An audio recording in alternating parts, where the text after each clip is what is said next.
Yoofi Quansah is a software engineer at Influx Data and graduated from the University of Southern California with both a bachelor's and master's in computer science. He previously worked as a software engineer at the shopping platform Honey during their acquisition by PayPal. For those who don't know that are listening, Yoofi and I actually went to high school together back at the good old Chino Hills, where I'm sure everyone recognizes that name from the Ball brothers. But yeah, Yoofi and I go way back. Glad to have you on the show, Yo. Yeah, appreciate it. Yeah, a lot of memories over there. For sure.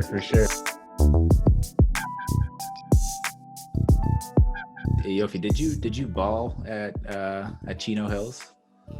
I only played for freshman summer league, and after that, I just played football. So I didn't. Yeah, actually, no. Cam played football for a little bit too, right? Yeah, for one spring league. Yeah. I had no idea what I was doing. I was just running around. I remember you were making plays. I remember some highlights there. Yeah. I had a highlight reel. I didn't even know that. I should have put that on the sites.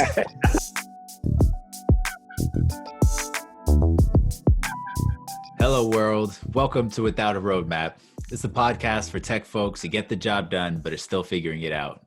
My name is Jonas, joined by my co-host here, Cameron Curry, and a very special guest goes by the name of Yoofi Quansah.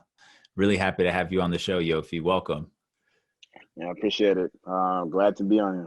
When we were looking through like next potential guests, I was like, oh, my boy Yoofi, he's a software engineer. Would love to get him on the show, talk about what he's been up to, doing big things at Honey. Now he's at Influx Data, and kind of just wanted to go over his experience being a software engineer. I don't think we've had a legit software engineer that's not like a executive on the show yet. So super excited to talk through that experience, especially going from like working on code in like a safer environment in college, where it's easier to mess up the working at a company like Honey that everybody I'm sure knows and has used at least once upon a time in their life. So yeah, happy to have you on the show, Yo. Yeah, I appreciate it. Yeah, happy to talk about all this. Cool. I think to start, we'll just kind of pick up where I just left off and just talking about the transition going from USC as a software engineer major to go into Honey, right? So like, what was that experience like? Was it like a brand new world? Was it any different? Was there like an initial learning curve? To kind of just want to just hear. Oh yeah. Go for it, man. I would say, because in school, a lot of times you learn about the theory. You don't really learn about like the application of what you're learning. You know what I'm saying? So in college, as I was going through my computer science education, it was a lot of really computer science, like fundamentals I was learning. And obviously they're very important because, they're basis of knowledge of, going into the software engineering field. But making that transition as I started my first day and sort of like, I would say even like three to 4 months at Honey, it was all just learning something completely different, right? And my knowledge did transfer, but I had to really just pick up the reins myself and learn by myself in terms of the different things that we were doing. But my knowledge from college did supplement me in a way. But I think I did a lot of learning in that initial phase, like the first 3 to 4 months at Honey. And I would say it was very enjoyable. At times it was stressful, but it helped me really learn about how the engineering industry is, or tech industry and as a whole, and what engineers do in the tech industry.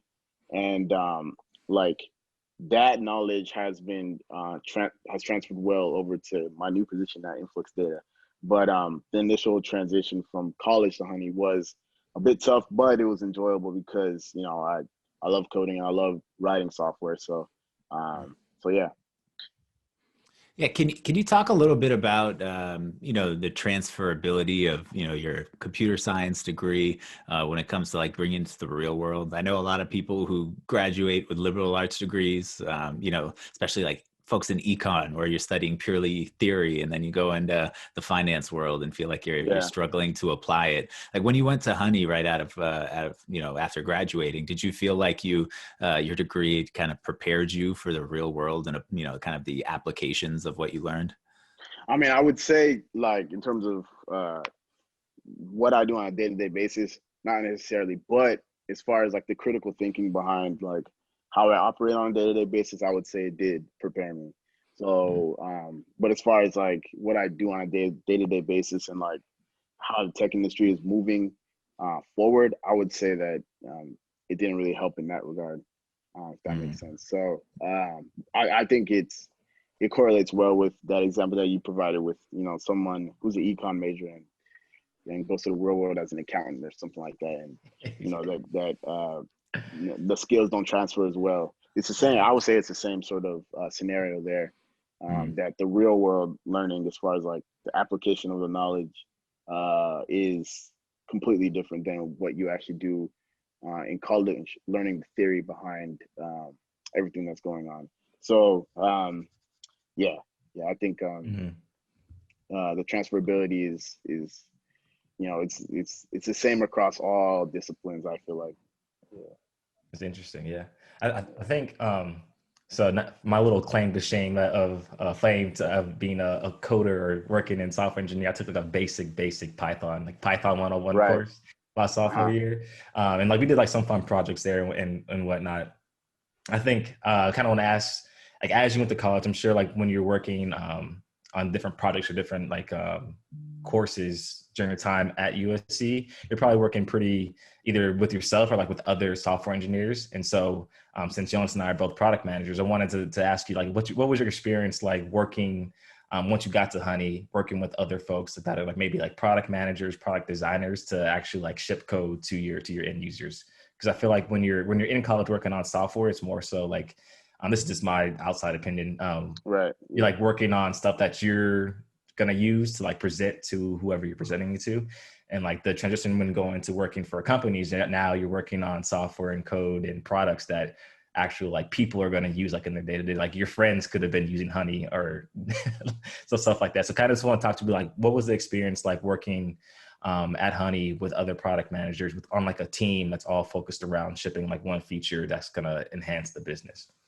Yeah, I would say it is definitely vastly different from what I was doing in college, because now it's like, you know, the thing that we're doing is making money, or supposed to make money, right? So that's like what's keeping us in business. So I would say it's definitely more structured. Like yeah, I'm pretty sure, you know, the process works is like the product managers have different features that they want to implement, and you know, they write up different issues and tickets to the engineers, receive those, and like try to deliver those features in like a timely fashion, what, you know, depending on deadlines that the product manager set and everything like that. So I would say like the experience was it was great, like just because I felt like part of a business. I felt like part of like a team that was trying to reach a higher purpose or trying to reach a higher goal, whereas the goal is delivering this feature to production and like having people use it and making money, and then like, you know, the business grows, right? So I definitely love the structure of like you know, the passing down of like the request comes from like a CEO or something like that, and then it passes down to like designers, and then the product manager sort of encapsulate it, do some really hard work in there, like do some analysis and like encapsulate the feature, and then sort of use their skills to you know, break those down into like sizable chunks that the engineers can then work on and help deliver to whatever environment that they want to deliver it to. So like that process of like getting the request from the product manager and sort of trying to deliver something that makes us all happy, and like our team then celebrates after everything is good. Like I thought that was a great experience. Right now I don't work with a product manager, which is, I mean, the product manager is sort of like abstract away from me, but I guess I'm working on features that are passed down for me, but I don't work directly with one, and I don't know how to feel about that. I think I might like it better. I don't know, but we'll see. Yeah, as time goes. Yeah. So you joined Honey right before they were acquired by PayPal, which is super Yeah. exciting. But you also left very shortly after that. So could you tell us a little bit about, you know, what it was like going through an acquisition of that scale, and kind of what your motivations were for leaving shortly after? Yeah, so I mean, like the acquisition itself was exciting, and like a lot of my coworkers and people throughout the company uh, were generally very excited about like the company that was purchasing us, which was PayPal, and like the amount of money they purchased us for LA startup, which was like insane. So I think as far as like the general sense of like being acquired and like doing the hard work to get acquired and being a successful having a successful exit was generally just like a great experience. Um, and but as far as like how it affected the day-to-day work, and yeah, I left for like I would say I left maybe like 7 months after that, 7 or 8 months after the acquisition. But as far as how it affected the day to day, it Honey was a startup, right? Like before, obviously before we got acquired. So like the startup mentality was like, we're iterating fast and like, trying to get features out there so people can use it, making money. And then like even just the weeds of like engineering, you're working very closely with the technology, right? So it's like not really too abstracted away from you that you can't even make sense of like what's going on, but you're really working directly with the software and the technology. So Mhm. it felt like you had more control of like what was going on. When we got acquired, I think like a lot of those processes sort of changed because first and foremost, like the company that purchased us was a very stable company, not Right. going anywhere. Yeah.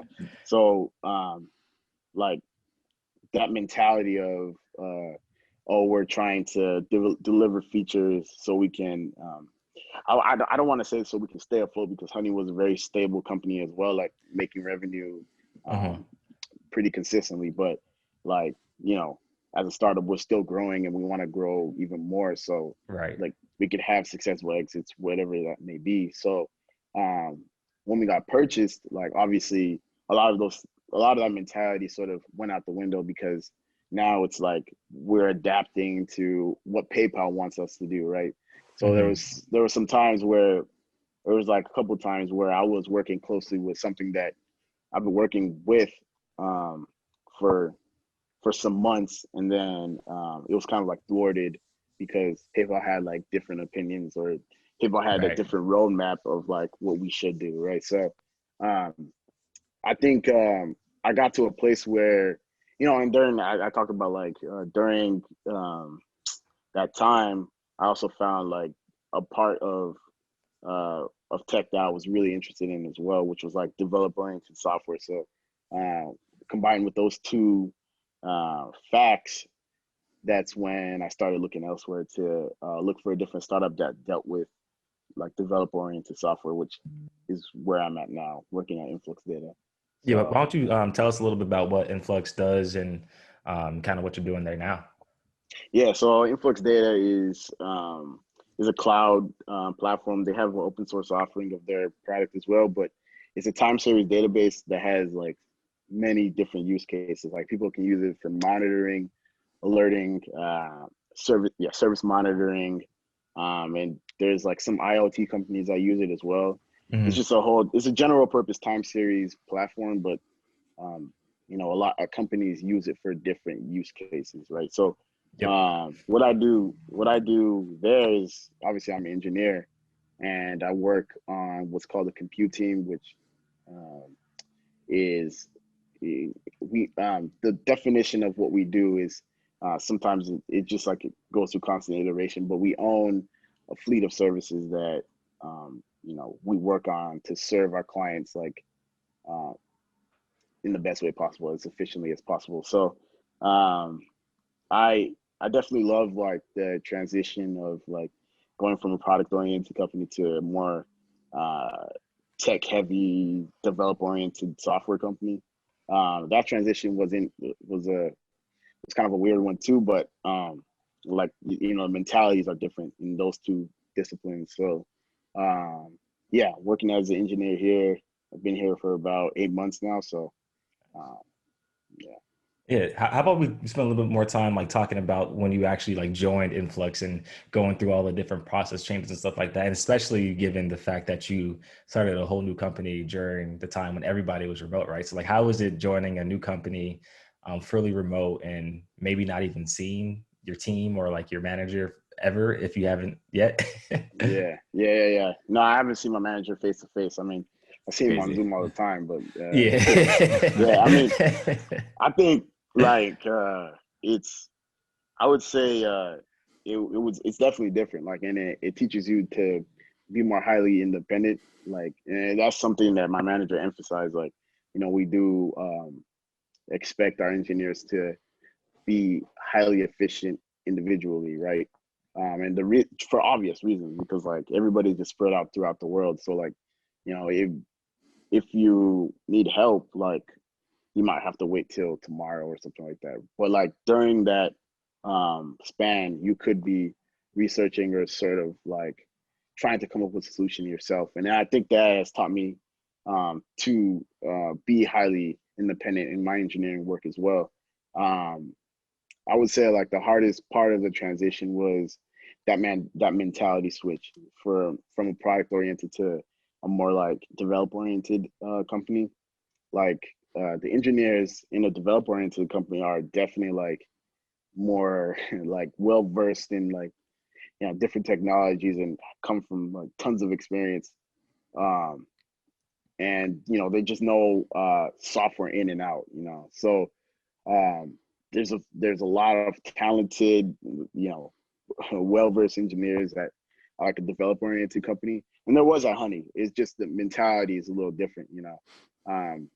And what I noticed on the company I work at now too is, the customers that we talk to and we have to interface with and have to have conversations with are developers themselves. So you have to really know what you're talking about. You Can't just can't be out like, there just chatting, just yeah, because they'll call you on your stuff, right? Like they might even know the platform better than you at times, right? So it's like you really have to, well, from like the outside looking in, right? So you really have to know like your ins and outs as far as like being an engineer and like the product that you're working on, right?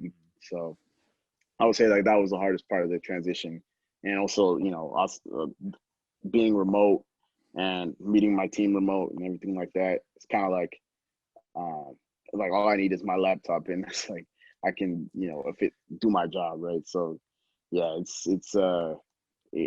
would say the transition was that was the two hardest parts of the transition. I feel like when it's you're working on a developer oriented tool, things get more complex at every level of the organization. Like I'm sure the product managers have to be technically minded, even the people in customer success and sales, to be able to like speak effectively and sell the product. Like, do you find that most people have some sort of a technical background? Yeah, absolutely. Like, yeah, it's crazy because when I first came to this company, it's like, I was talking to somebody, and then I was explaining to him like my process, and I was just talking highly technical because like, I thought I was talking to an engineer, but it ended up being a product manager. So I'm just thinking like, oh shoot, like, like, oh, I didn't know this dude was a product manager, right?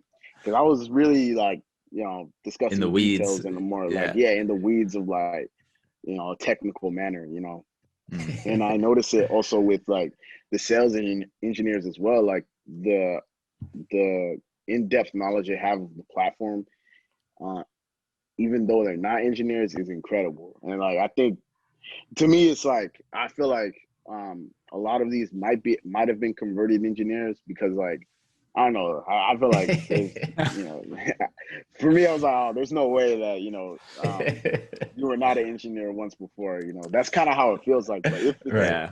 Yeah. all the power to them if they're really out there. What I'm saying, like You got to knowing their understand the their stuff. market. Yeah, Yeah. yeah. That's would would you say like the combination of like everybody in the company knowing like the weeds of like the product combined with your customers knowing the weeds and sometimes knowing the product better than yourselves from like the outside looking in. And then also just like the caliber of engineers and being remote has like leveled you up in terms of like your skill set as a software engineer, because you know there's like a certain standard you need to always carry yourself with. And like if you're slipping at any moment, people are gonna be like, yo, that's not how it works. Yeah, no, yeah, for sure. Yeah. Like I told my friend, like, I'm very glad the move I made, because like at this stage of my career, I'm like more interested in just learning as much as possible, like to prepare me for like the later stages. So like, you know, as far as like why I made the move was just purely learning, like a learning opportunity. And I felt like I'm definitely getting there. Like my skill set has tremendously advanced ever since I joined this company. And you know, it's I'm writing like in a whole new programming language, which is now like one of the industry's favorite programming languages now. So yeah, it's definitely been a great switch. And like you know, it's like as an engineer and working in this company, like I said, you really have to know the product, and you really have to know like the feature that you're working on, because talking to product managers and stuff like that, and talking to end consumers and like the sales engineers, things like that, um, they're technically versed too. So it's like you can't really like BS a little bit. You know what I'm saying? You can't really like BS and like Yeah. yeah, So you really when have to yeah. when we first joined Parlor, and still even today, it was a tool that was primarily sold to product teams. And so as you know, people early in their career, in their product careers, I couldn't imagine anything else really skilling us up than having to understand like, you know, every need and want and problem experienced by a product person. So I'd say to a similar extent, you know, it really helped us you know, skill ourselves up and better understand like what we need to be able to do, if that's like what we need to build and sell at the same Right. time. So it's yeah, it's a smart move for you to move towards the developer oriented side, if you know that was kind of the area that you felt like you could really excel in and learn as quickly as possible, especially at that early stage, you know, kind of being relatively new to your, you know, in the professional career. Yeah, no, I 100% agree with you. Like being in the weeds of it, as far as you know, being early stage of your career, will definitely prepare. That was my mindset. It will definitely prepare me for like when I move, if I do move to like, you know, bigger company or something like that. So Or start your yeah, own, you never know. or start my own. Yeah, Right. yeah, One last question before we wrap up here, maybe a couple of questions. You talked right. a lot about how you actually talk with like your clients, your customers that are using your software, like the actual clients, people using your software. I feel like some software engineers, like the software engineer function, they get a bad rap for like not, or like a stigma of not wanting to actually talk to people like outside. Like they just want to sit in the dark room and they just Dark want to code room, all shades day. closed. Yeah. Right, So right. what, how's your experience been? And like, do you like talking with the people using your software, like interacting with other stakeholders rather than just being so focused on the code? Yeah, no, for sure, for sure. I think I mean, like, I think there's just so much going on as far as like from a code perspective, that Right. to try to get something to work. So I understand like why engineers sometimes they have heads down and like sort of just trying to bang out like the feature or like thing they're Mm-hmm. working on, a bug fix or whatever what have you. But I think it's very important to like get that communication with outside stakeholders other than just like writing code, because at the end of the day you're trying to deliver a product that people will use, right? So it's like if you don't if you're not incorporating feedback or incorporating like suggestions from like people who are more product minded and know what the customers want and outside people want, then it's just like, why am I writing the software? Because you know we have one purpose here, and that purpose is like, you know, writing the software, delivering the feature that people use, so we generate revenue for this company, right? Or like, I don't know, like if it's not revenue, then another successful outcome of like writing the software, right? So I think like for engineers to really make it to like the later stages of the career, that that skill of communicating and incorporating feedback and suggestions from more product minded people or people outside of engineering is like, it's not even like a plus, it's necessary, right? Like it's like a necessity for you to like grow to be like a VP of engineering or like an engineering manager. And I know like there's companies that sort of have this distinction with like people who want to go down that route or people who just want to be like heads down and, you know, write like code all day.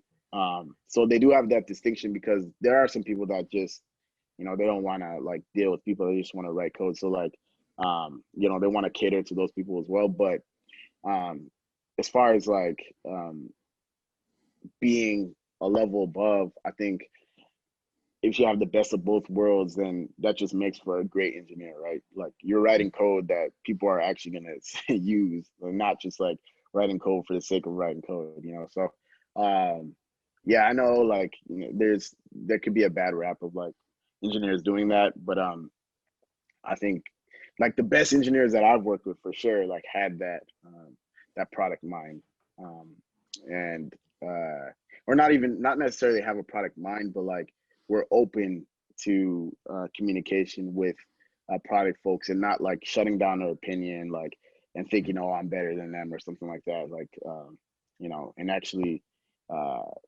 incorporating the feedback and suggestions. So.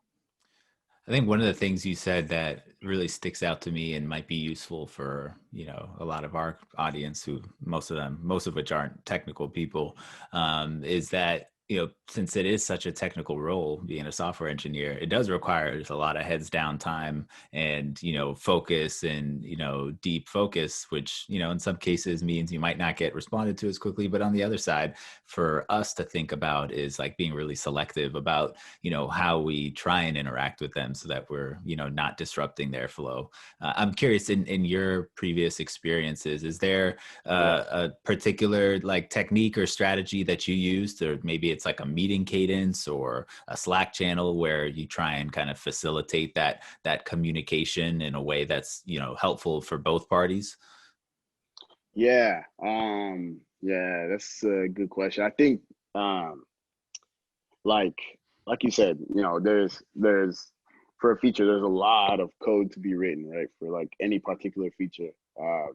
And not even like the code, but like delivering that code that people can use it. That's a whole nother process, right? So like even just a startup cost of like delivering a feature is high. So that's why, yeah, engineers tend to have their heads down and like writing code all day.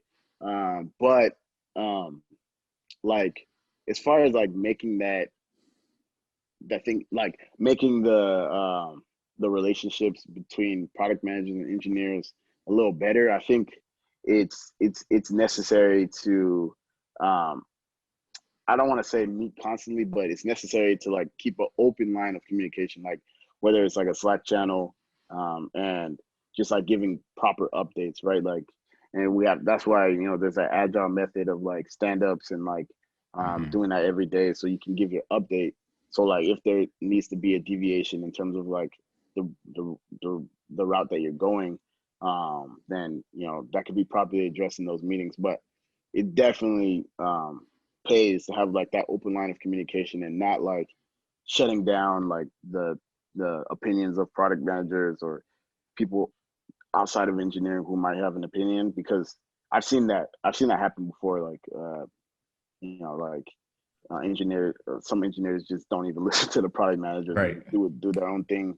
But at the end of the day, it's like you know, we're all striving for one goal, right? Yeah. um, so We're all on the same team and everything. I feel like the yeah. one, like probably the biggest point of tension between like either engineers or product managers or engineers and like any other team within a company is like timelines, right? Like everybody wants to know when Yeah, something's going to be right. finished, when something's going to be released, so they can update either like their manager, like if you're a product person, probably updating either some other stakeholder, updating their boss, or like if you're on the customer facing side, you're updating a customer from like a support issue or from like a customer that wants a feature. So like I feel like that the point of like timelines and deadlines and given dates has always been like the biggest point of tension between like software engineers and other teams. And that's, I kind of feel like that's how it's like the first point of communication breakdown, right? Like once people are just bugging you for timelines, then people just stop communicating altogether because they're frustrated. That a whole bunch of different reasons for why people can get frustrated with that point. But I definitely understand like your reasoning for open line of communication and building that trust, and just keeping in mind that everyone's on the same team. Everybody wants to do the same thing, which is push the company forward. So there's no point of holding grudges for like past things that happen. But last thing, just before we wrap up for the end of the podcast today, is just want to get your thoughts on one piece of advice that you would give to folks that are starting a new job at a new company. Engineer perspective, like, because obviously as an engineer, you're trying to ramp up on all the technology, right? So it's like it pays to like get to know your teammates well, because they might point you in directions that you need to achieve like the task that you're doing well, right? So I think like more generally, like not from an engineer perspective, I would say like just kind of go at your own pace, right? Like, and don't really worry about am I like making a good impression, and I know like that tends to naturally happen, but like I think if you cultivate sort of like your own working pace and like work and just constant communication with your manager, because you should be having like one-on-ones with your manager and like seeing when it needs to be fixed and how it needs to be fixed and like what adjustments you need to make. I think that bodes well, because like a lot of times people have what's called like imposter syndrome, or like some of these other things coming into a workplace and having fear of like how they're perceived. But like I like the tendency there is like people are probably not perceived in a bad light as they think they are, right? It's just like you really just have to communicate with your manager and things like that. So I think just cultivating like your own work style, and like if you need to make improvements to it, then make improvements, but don't try to like act out of yourself, So, right. Yeah. People are harder on themselves than they think they should be, or that they need to be. Yeah. Right. Yeah. And work smart, not hard is one thing I heard in there. Right. Yeah. Yeah. Well, Yoofi, thanks so much. You gave us some cheat codes and shed some light into the life of software engineer. I think something that just about anybody listening to this show can take something away from. So we really appreciate you coming on the show, joining us, and reminding us that Cam went to school with the Ball brothers. Yeah, that's gonna be a constant reminder. Right. And if anyone listening is a fan of the Ball brothers, be sure to like and subscribe to the podcast. Statistically speaking, we'd probably be better off saying if you're not a fan, then yeah, I got mad followers when Zoe got drafted just because I followed him. So you never know. Oh, that's interesting. That's a come up. All right, shout out to the playing Lakers.